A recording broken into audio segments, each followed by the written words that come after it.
Hi there, welcome to this new video series called S3 Tutorial. I'm Samuel, and Cloud Architect and Evangelist working for Simplilearn. And I'm going to be touring you with different S3 features and technical details in this section. So what are we going to learn? We're going to learn about what is cloud storage in general, and then the types of storage available in general in the cloud, and how things were before anybody adopted using S3. That's something we're going to learn. And then we're going to immediately dive into what is S3 and then the benefits of using S3 over other storage. And then we're going to do a couple of labs or console walkthroughs about what is object and how to add an object, what is bucket, how to create a bucket, stuff like that. And then we're going to talk about how Amazon S3 generally works. Now, it comes with a lot of features, it comes with a lot of promise. How does this all work? How does Amazon able to keep up with the promise? We're going to talk about that. And then we will talk about some features, add-on features that comes along with Amazon S3. So what is cloud storage in general? Cloud storage is a service that provides web services where we can store our data.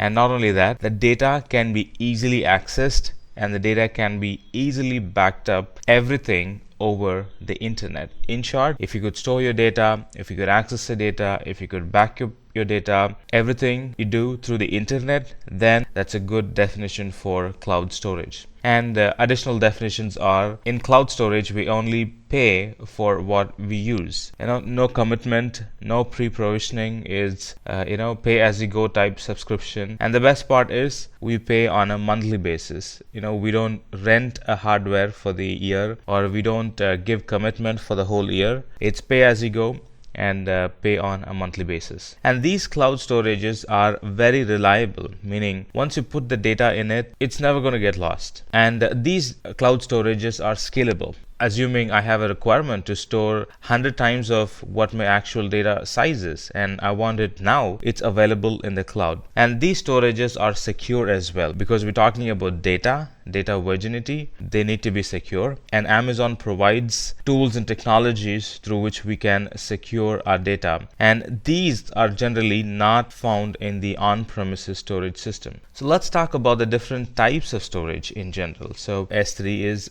cloud storage in AWS, and then we have Elastic Block Store. Now, Elastic Block Store is actually the SSD hard drives that gets attached to our EC2 instance. It's like the C drive, it's like the D drive, it's like the E drive that gets attached to our instances. Now, EFS is Elastic File System. The underlying technology is kind of the same, but it differs from EBS in a way that EBS can be accessed only by the system that's attached to it, meaning the E volumes and the D volumes we spoke about. They can be accessed only if there is an instance connected to it. But these EFS are actually shared file systems, Elastic File System. Alright, they are shared systems. They can be accessed by multiple systems. They can be accessed from inside the Amazon environment. It can be accessed from on-premises equipment as well. Glacier is actually the archiving solution in the cloud. If you want to dump a data and try to keep them in the low cost as possible, then Glacier is the product we should be using. And then we have Storage Gateway. If I want to safely move my data from my local environment to the cloud environment, and also want to keep a copy of the data locally, so users locally can access them, and cloud users or internet users can access the data from the cloud. If that's your requirement, then Storage Gateway is the one we would be choosing. And then we have Snowball. Snowball is really an data import and export system, but it is actually an hardware that gets shipped to our premises, where we can copy a data into it and then ship it back to Amazon, and Amazon would copy the data into whatever destination we give them in our account. And if the data is really huge, then I can call for a snowmobile, which is actually a data center on a truck, where Amazon would send me a truck loaded with a data center, as you see, that has compute capacity, lots and lots of storage capacity, and electricity, AC, and a lot more. So they get come parked near our data center, and cables run into our data center. We can copy data into it, send it back to Amazon, and they would copy it to our account in whatever storage that we advise them. So if the data is really huge, then I would be calling Snowmobile. Snowmobile is not available in all the regions. Alright, let's take this example, how things were before S3 was introduced. Two professionals are having a conversation, and one of them is finding it very difficult to sort of manage all the data in the organization. Well, if the data is small, it can be easily managed, but as company grow, and we are living in an era where data is everything. We want data to back up every idea. We want data to back up every proof of concept that we provide. So data is everything. So this era, it's all about collecting data, analyzing them, and saving, not losing logs, saving them, analyzing, stuff like that. So coming back to our discussion here, one person finds it very difficult to store and manage all the data that they have.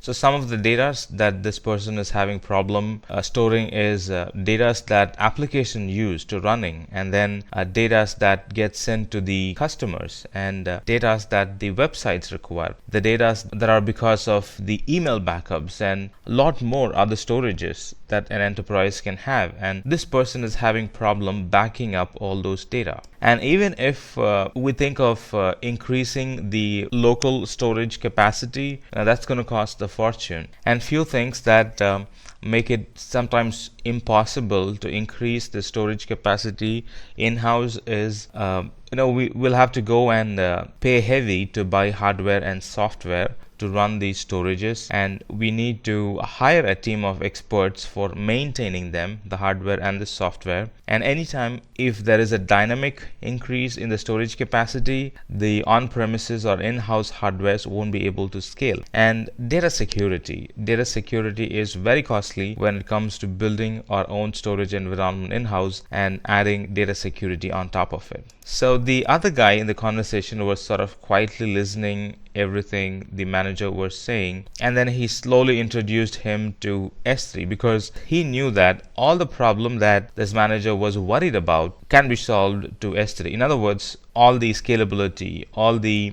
data security, all the not being able to provision hardware and software components are all available with S3. So that actually brings us to the discussion about what S3 is. S3 is simple storage service. It actually provides an object storage service. Let me talk to you about object and block storage. Object storage is where you can store things and retrieve. Alright, you can't install anything in it, and this object storage can be accessed directly from the internet, whereas block storage is something that needs to be attached to an instance, and we can't directly access it, but we can install software in it. So that's a high level difference between object storage and block storage. And S3 is an object storage. What does that mean? We can store data from the internet, we can retrieve from the internet, but we can't install anything in S3. Alright, so S3 is an object based storage, and it's really built for storing and recovering or retrieving any amount of data or information from anywhere in the internet. Few other things you need to know about S3 is that this S3 is accessible through the web interface. The storage, one type of accessing or one way of accessing S3 is by dragging, dropping content into it, and another way of retrieving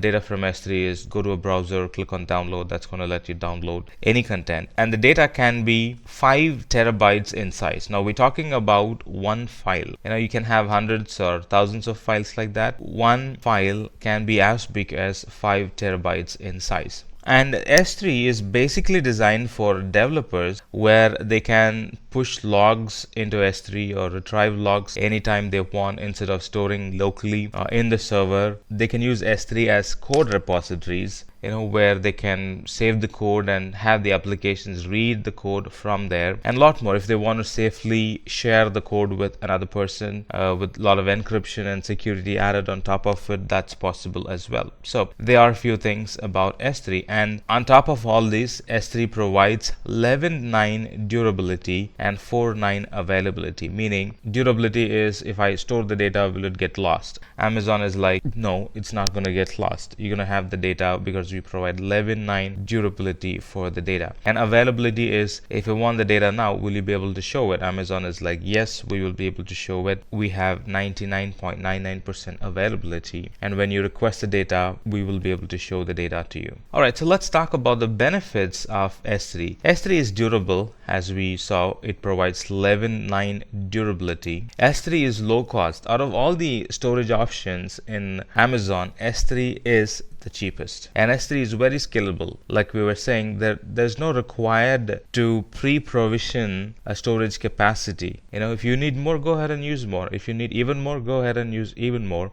And once you're done, some data needs to be removed, just remove the data.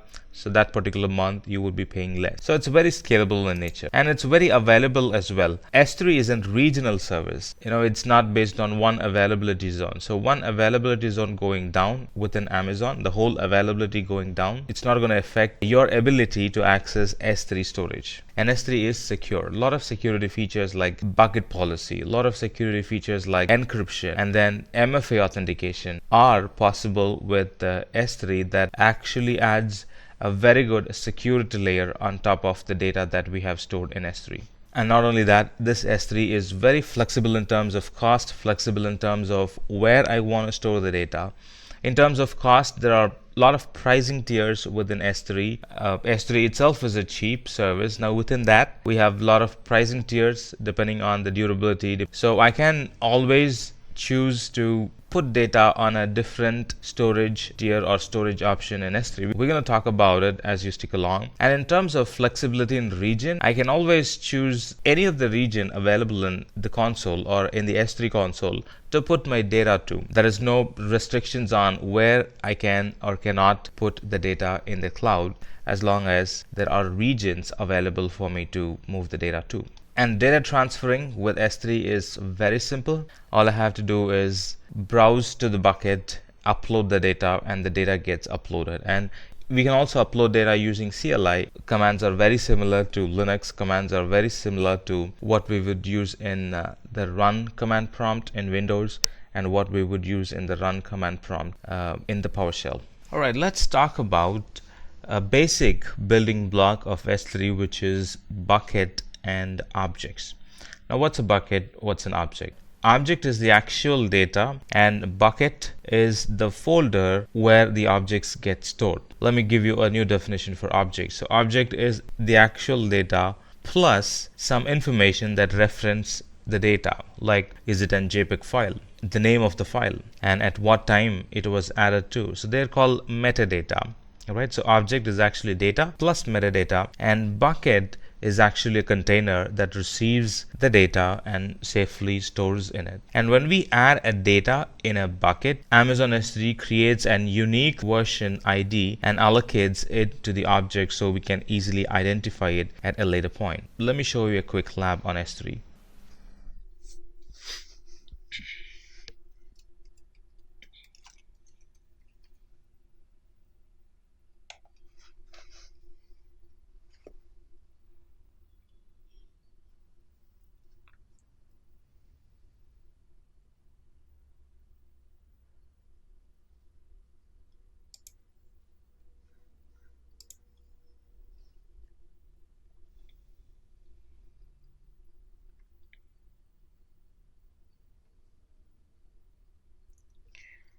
Alright, I'm in the S3 console. If you're wondering how I reached here, go to services, under storage, and S3 is right here.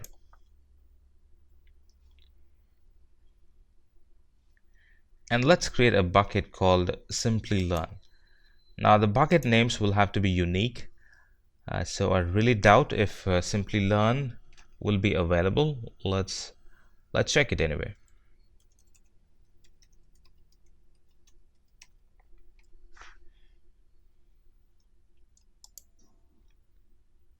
All right, it doesn't seem to be available. So let me pick another name, or let's call it simplylearn.samuel.com, and I'm going to put this in Mumbai, or I can choose Oregon. Let me choose Oregon.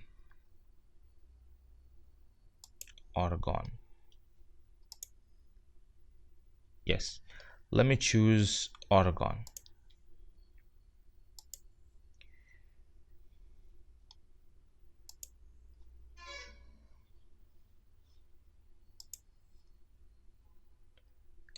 And let me create a bucket.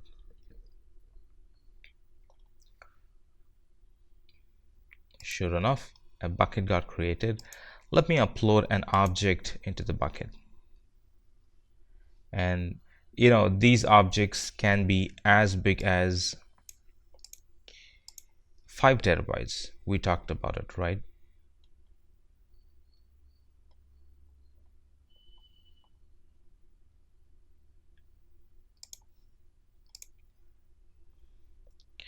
All right, let me upload an object.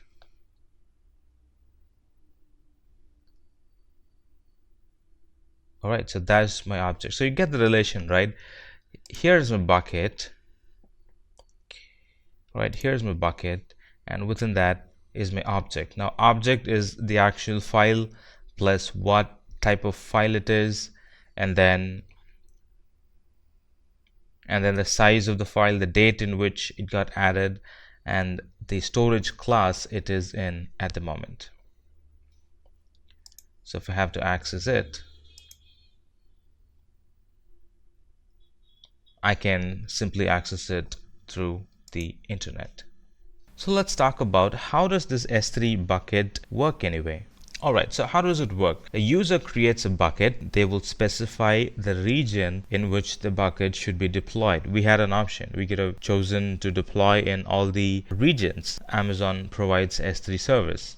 Be it North Virginia, be it Mumbai, be it Tokyo, be it Sydney, be it Oregon. And we chose Oregon to be the destination region where we want to create a bucket and save our data there. And when we upload data into the bucket, we can specify 3 types of storage classes. In our case, we picked the default, which was S3 standard. As we saw on the object data, it was on S3 standard. So that's the basic thing. Later, once the object gets added, we can always add bucket policies. Policies define who access it and who should not access it. What can they access? Are we going to allow users only to read or to write as well? Stuff like that.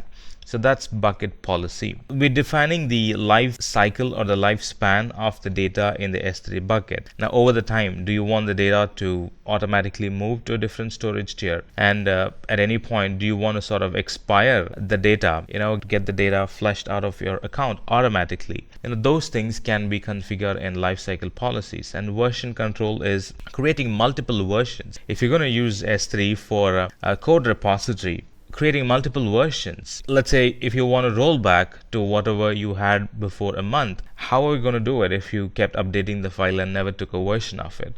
So version control helps us to keep different versions, and it helps us to roll back to the older version anytime there is a need. So let's talk about the different storage classes in S3. The different storage classes in S3 begins with S3 standard. Now this is the default, and it's very suitable for use cases where you need less or low latency. For example, if you want to access the data of a student's attendance, you would retrieve them very quickly as much as possible. So that's a good use case to store data in S3. Let's understand the different storage classes in Amazon S3. Now let's take a school, for example, and the different data present in a school, and the features of those data, the validity of the data. Alright, so let's take this example, and there are different storage options in S3. Let's take S3 standard, for example, and what would be the actual candidate data that can be stored in S3 standard. Let's talk about that. So S3 standard in general is suitable for use cases where the latency should be very low, and in here the good example or the good candidate file that can be stored in S3 is data that needs to be frequently accessed and that needs to be retrieved quickly. Something like students' attendance report or students' attendance sheet, which we access daily, and then it needs to be retrieved immediately as and when we need it. The other type of storage tier in S3 is infrequent access or infrequent data access. Just like the name says, the use case for that is less frequently accessed data. I mean, the candidate data that should go in infrequent access data is a student's academic record, which we don't need to access on a daily basis. But if there is a requirement, we might want to go and look at it, and that's going to be quick. So it's not a data that we would access on a daily basis, but it's a data that needs to show up on your screen real quick.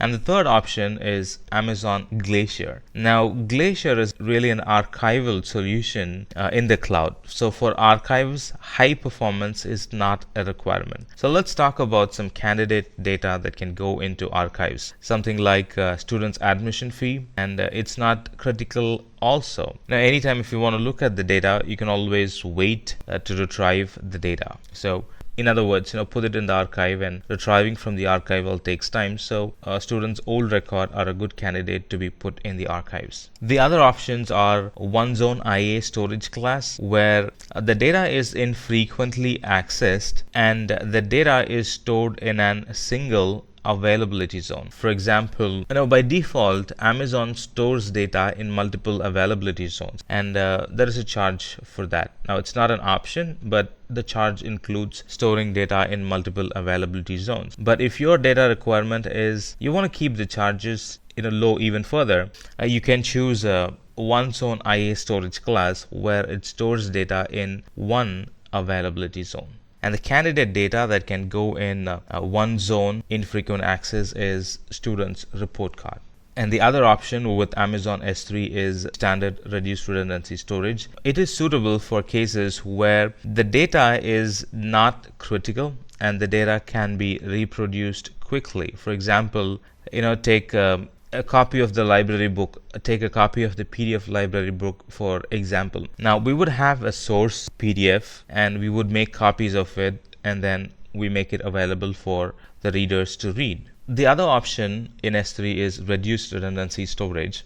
Here the use case is data that's not critical and data can be reproduced quickly.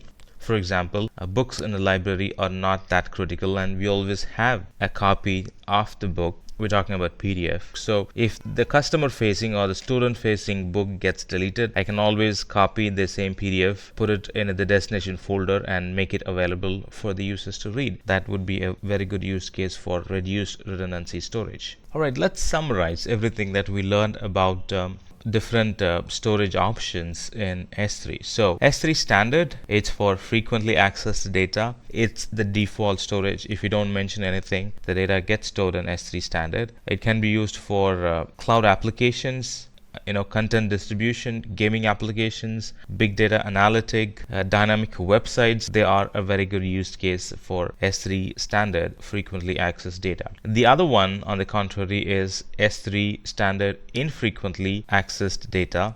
Just like the name says, the use case is this is good for data that will be less frequently accessed, and then the use case are it's good for backups, it's good for disaster recovery, and it's good for lifelong storage of data. Glacier, on the other hand, is very suitable for archiving data which is infrequently accessed, and the vault lock feature is the security feature of the Glacier that also provides a long-term data storage in the cloud. This is the lowest storage tier within S3. The other options are one zone infrequent access storage class. Just like the name says, it's infrequently accessed and it is stored in just one availability zone.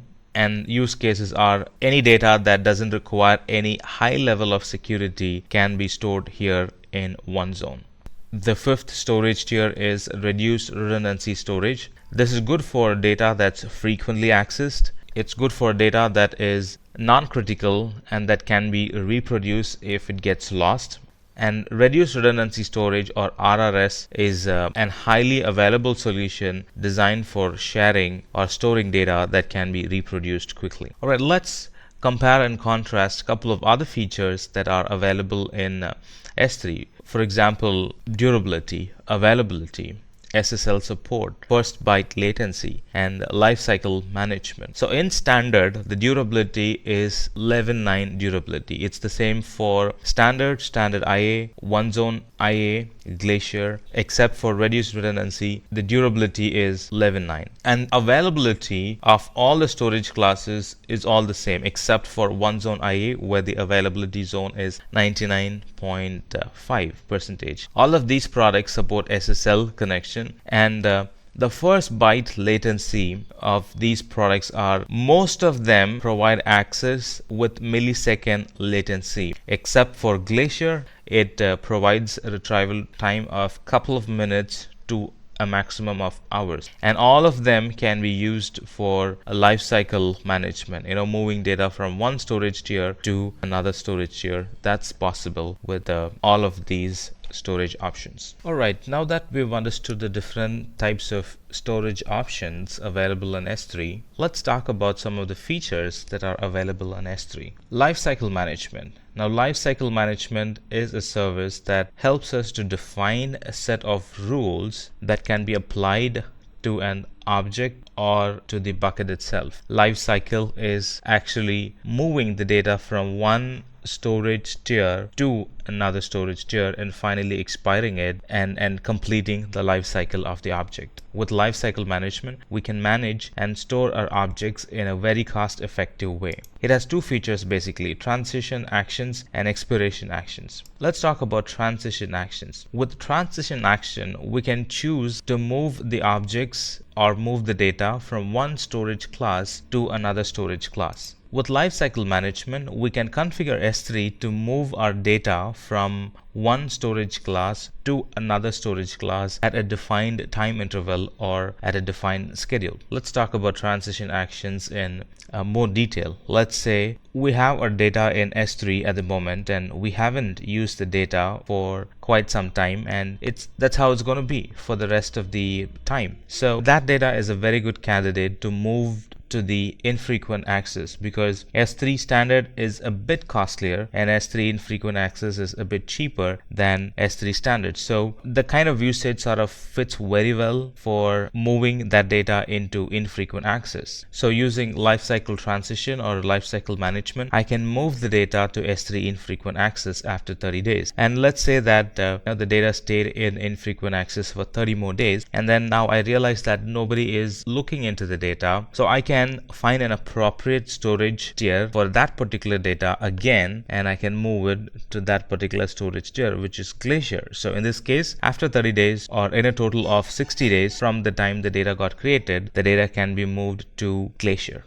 And what does this really help us with? The lifecycle management helps us to automatically migrate our data from one storage cost to another storage cost, and by that it really helps us to save the storage cost. Lifecycle management can also help us with object expiration, meaning deleting the object or flushing it out after a certain amount of time. Let's say that our compliance requirement requires that we keep the data for 7 years, and we have like thousands and thousands of data like that. It would be humanly impossible to check all those or keep track of all the dates and when they need to be deleted, stuff like that. But with lifecycle management, it is very much possible. I can simply create a data and set up lifecycle management for the data to expire after 7 years, and exactly after 7 years the data is going to expire, meaning it's going to be deleted automatically from the account. Alright, let me show you a lab on lifecycle management and let me explain to you how it's actually done. So I'm into the bucket that we have created, and here's our data into the bucket. Assume we have thousands and thousands of data in the bucket, and that requires to be put in a different storage tier over time, and that requires to be expired after 7 years, let's say. So the way I would create lifecycle management is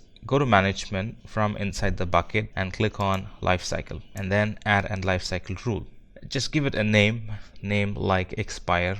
So all the objects that's present in this bucket, meaning the current version of it, set a transition for it. So the transition is, at the moment they are in S3. So here I would like to put them in infrequent access after 30 days. And then after it's been in infrequent access for 30 days, I would like to move it to Glacier. Alright, plus 30 days. So how do you read it? So for the first 30 days, it's going to be in Glacier.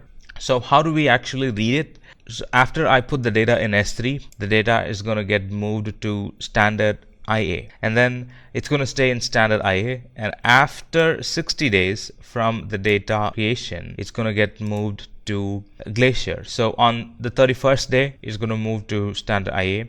On the 61st day, it's going to move to Glacier. Let's say if I want to sort of delete the data, if I want the data to get deleted automatically after 7 years, being in a Glacier, how do I go about doing it? Let me open up a quick calculator. 365 into 7, that's 2,555 days. Right after that, the data is going to get deleted. Pretty much, I have created a lifecycle. So on the 31st day, it's going to get moved to infrequent access, and on the 61st day, Glacier, and after 7 years is over, any data that I put in the bucket, it's going to get deleted. Alright, let's talk about bucket policies. Bucket policies are some permission files that we can attach to a bucket that allows or denies access to the bucket based on what's mentioned in the policy. So bucket policy is really an IAM policy where you can allow and deny permission to an S3 resource. With bucket policy, we can also define security rules that apply to more than one file in a bucket. Now, in this case, we can create an user, or let's say there's already a user called Simplilearn. We can allow or deny that user connection to the S3 bucket or connecting to the S3 bucket using bucket policy. And bucket policies are written in JSON script. And let's see how that's done.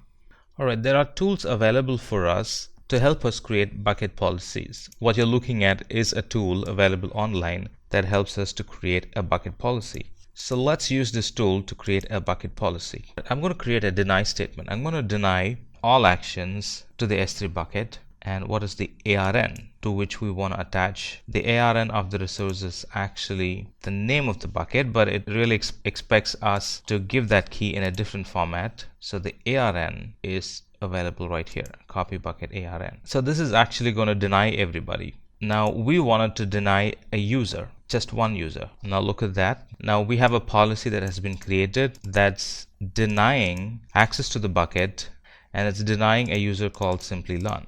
Pretty much done. So I can use the policy and go over to bucket policies. So once I save it, only the user called Simplilearn won't have access to the bucket, and the rest of them will have access to it. So once I save it, it gets added, and only the user Simplilearn will not have access to the bucket because we're denying them purposefully.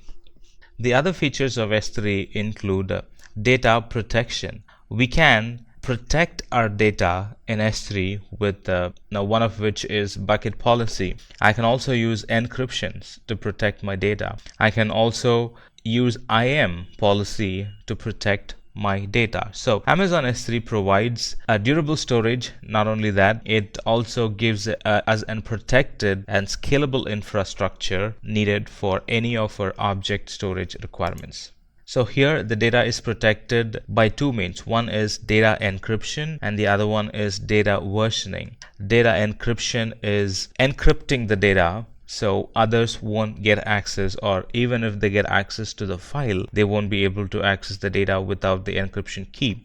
And versioning is making multiple copies of the data. So let's talk about them in detail. What's data encryption? Now, data encryption refers to protecting the data while it is being transmitted and protecting the data while it is at rest. Now, data encryption can happen in two ways. One is client encryption, encryption at rest, and server-side encryption, encryption that's in motion. Client-side encryption refers to when client sends the data, they encrypt the data and send it across to Amazon. And server-side encryption is when the data is being transferred, they get encrypted and stay encrypted throughout the transfer. Versioning is another security feature. It helps us so our unintentional edits are not actually corrupting the data.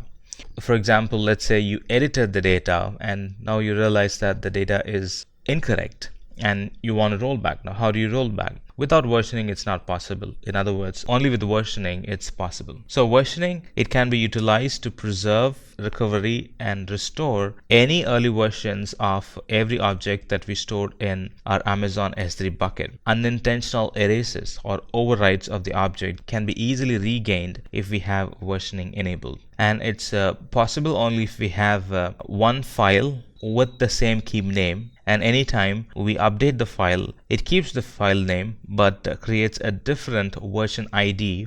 Take this bucket and data for example. Photo.pmg is a file that was initially stored. It attached a version ID to it, and then we edited it. Let's say we added some watermark, we added some graphic to it, and that's now the new version of it. When we store it with the same file name. It accepts the same file name but creates a new version ID and attaches it. Anytime we want rollback, we can always go to the console, look at the old versions, pick the version ID, and roll back to the old version ID. Alright, let's take this example. Now I'm in a bucket that we've been using for a while, and let me upload an object. Now before we actually upload an object, this bucket needs to be versioning enabled. So let me version enable this bucket. From this point onwards, this bucket is going to accept versioning. So let me upload an object, photo.jpg. Let me upload it. Alright, it successfully got uploaded. Good enough. It's uploaded. Now let me upload another object with the same file name. Now look at that. It was uploaded at 7:35 a.m. Let me upload another object with the same file name that I have it stored right here. That got uploaded but with the same name. Alright, so that's the other photo.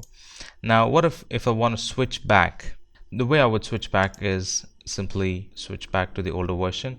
Look at that. This is the latest version and this is the old version that I have. I can simply switch back to the old version that was created at such and such time, and I can open it. That's going to open the old file. So in short, it creates different version of the data that I create as long as it's with the same name, and at any point I can go and roll back to the original data. This is a very good use case if you want to use S3 for storing our codes. Let's talk about other feature like cross-region replication. Now cross-region replication is a very cool feature if you want to automatically keep a copy of the data in a totally different region for data durability, for any additional data durability, or if you want to serve data to your customers who live in another country or who are accessing your data from another country. If you want to serve the data with low latency, cross-region replication is a very cool feature that you can use and get benefited from. And let's see how that's done. So before we actually do a lab on cross-region replication, let's put together a proper definition for it. Cross-region replication is a feature that provides automatic copying of every object uploaded to our bucket or your bucket, source bucket, and it automatically copies the data to the destination bucket, which is in a different AWS region. As you see here in the picture, I put data only in region 1. It's going to copy the data to region 2. And for us to use cross-region replication, versioning must be turned on. So it creates versions and copies the versions as well. If tomorrow the original region goes down, let's say, the other region will be active and it has the complete data that was present in the original region. Or at any point, if we want to simply cut the region replication and use the other bucket as a standalone bucket, it can be used as well, because it already has all the data that was present in the master or all the data that was present in the original replication bucket. Let's see how that's done. So there are two things needed. One is versioning and another one is role. When we transfer data from one bucket to another bucket, we need proper permissions to do so, and these roles, they give us proper permissions to transfer data from one bucket to another bucket. Let's see how that's done. Right, so here's my bucket, a bucket in US Oregon. Let's create another bucket in Mumbai. Call it .mumbai.com and put it in Mumbai. or create that bucket in Mumbai. There you go. We have one in Oregon, we have one in Mumbai. We're planning to replicate or create replication between these two, right? Create replication between these two buckets. So go to the first bucket, go to management and start a replication. Add a rule. So all content in this bucket is going to get replicated. This is my source bucket. It's quite simple. Select the destination bucket. Now my destination bucket is going to be simplilearn.samuel.mumbai.com. Alright, it says, well, you have versioning enabled in your source bucket, but not on your destination bucket.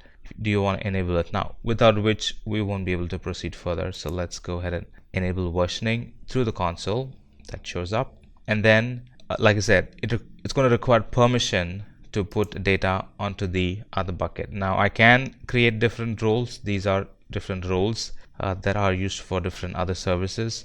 I can also choose to create a role that specifically gives permission only to move the data from one bucket to another bucket. Pretty much it's done. So if I go over to my source bucket and if I add some data to it, let's say index.html, assuming I'm adding some files to it, in theory they should move to the other region automatically.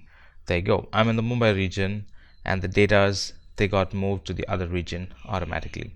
Let's talk about the other feature called transfer acceleration. Now it's a very handy and a helpful tool or a service to use if we are transferring data which is very long distance from us, meaning from the client to the S3 bucket. Let's say from my local machine, which is in India, if I transfer the data over to Oregon, let's say, it's a long distance. If it is going to go through the internet, it's going to go through high latency connections, and my transfer might get delayed. If it is an 1 gigabit file, it's okay. But if we're talking about anything that's 5 terabyte size, if you're talking about anything that's a 5 terabyte in size, then it's not going to be a pleasant experience. So in those cases, I can use transfer accelerator which in a secure way, but in a fast way or a fastest way, transfers my data from the laptop or from client to the S3 bucket. And it makes use of a service called CloudFront to transfer or to enable the data acceleration. So the way it would do it is, instead of copying the data directly to the location, instead of copying the data directly to the destination bucket, it copies the data locally into a CloudFront location, which is available very local to whatever place we are in, and from there it copies the data directly to an S3 bucket, not going through the internet. It helps eliminate a lot of latency that could get added when transferring the data. So let's see how that's done. Right here, I'm in the S3 bucket, and under properties I can find transfer accelerator, and if I enable transfer accelerator, so I'm in another bucket. Let me go to properties and let me go to transfer accelerator and enable transfer accelerator. So now if I put data into this bucket, they're going to get copied to the local CloudFront location, and from there they're going to get copied to the S3 bucket from the CloudFront. Now if I need to compare how the speed is going to be compared to directly putting the data to the internet and using CloudFront, there is a tool available that actually runs for a while and then comes with a report that tells me how much will be the improved speed if I use transfer accelerator, and it shows for all the regions available in Amazon. So from the source to the destination, if you want to put what's the normal and what's the accelerated speed when you transfer the data, those results we will get in the screen. So at the moment this tool is going through its testing, like uploading some file through the internet and uploading some file using CloudFront, and it has come up with the calculation that if I'm uploading file to San Francisco compared to uploading through the internet and through CloudFront, it's 13 times faster. So similar way, it's going to calculate for all the regions available and it's going to give me a result.